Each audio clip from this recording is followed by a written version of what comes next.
Et puis, j'aimerais aussi finir sur une information qui va nous faire du bien à toutes et à tous. C'est celle de ce classement New York Times, le New York Times qui a classé la ville d'Oran dans son top 10 des 52 destinations à ne pas rater pour 2026. En tout cas, ce n'est pas une surprise pour nous, elle ne s'appelle pas Oran el-Bahia pour rien. Oran, donc une ville magique qui allie patrimoine, culture, mer, Ville musique. préférée de Mahdi Reza. Voilà, la ville... Ah oui, ville préférée de Mahdi. Tlemcen et Alger, moi, Tlemcen et Alger. Et Oran alors. J'aime Et beaucoup Oran, mais voilà, de par mes origines, Tlemcen et Alger. Oran a un charme unique, Faisal. Absolument, on voit la Santa Cruz sur les hauteurs du mur Jajo. À Oran, effectivement, Alger, Oran est une ville méditerranéenne. Elle Alger, a d'ailleurs abrité les Jeux méditerranéens en 2022. Qui se sont très bien passés. Il y a aussi Très bien passé, avec un arbitrage qui respecte les règles. Voilà. Magnifique, un public magnifique. Rien à voir avec cette Cannes 2025. Et personnellement, j'avais couvert cet événement. J'ai vu des sportifs venus de Méditerranée qui marchaient dans les ruelles d'Oran, qui visitaient le port espagnol sur les hauteurs d'Oran avec l'aréna. C'est une ville où il y a beaucoup de choses à visiter dans ce classement largement mérité. Je connais bien Oran parce que bon, je suis algérien de naissance, mais ma deuxième ville préférée d'adoption, c'est Oran.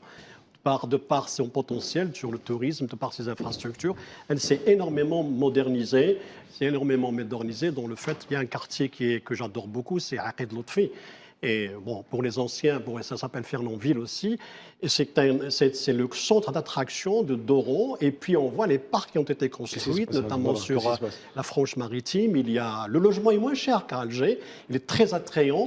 Et surtout, on s'y plaît. Il y a moins de stress. Alger est plus stressant en termes de circulation de trafic.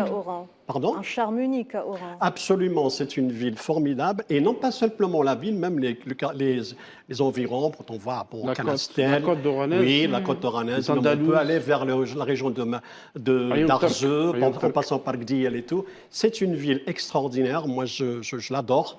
Et en plus, on est très bien accueillis dans cette ville. C'est vraiment... j'y vais presque en pèlerinage. Voilà. On se souvient des Jeux méditerranéens qui ont été organisés à Oran. Oui, et ça a attiré beaucoup de Méditerranéens, d'athlètes, leurs familles sont revenus à Oran grâce à ces Jeux, parce qu'ils ont aimé la cuisine d'Oran, ils ont aimé le public d'Oran, ils ont aimé Place d'Armes qu'on voit à l'image. C'est l'ancienne mairie commune d'Oran, le théâtre régional Abdelkader Aloula qui est à côté, l'aréna d'Oran, les restaurants qui sont sur la côte.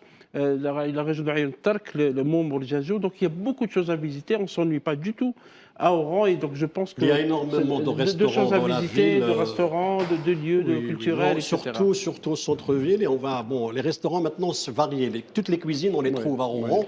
Et il y a une véritable promotion de la cuisine locale. Donc, si vous voulez découvrir la cuisine oranaise, il faut y aller. Moi, j'aime beaucoup. Donc, on a plusieurs plats, donc je ne vais pas les citer, parce que c'est une liste énorme. Mais en même temps, la ville attire par son charme, certes. Et moi, je la trouve, je vous ai dit, moins stressante qu'Alger. Alger, c'est surtout pour le trafic. Et surtout le fait que le logement est vraiment pas cher à Oran, que ce soit pour l'hébergement ou pour passer du temps. Donc Oran est l'idéal pour... Il y a beaucoup d'Algériens qui viennent là-bas de toutes les wilayas du pays. L'été, elle devient vraiment l'attraction. C'est le deuxième Paris en termes de fréquentation. Et c'est vraiment beau.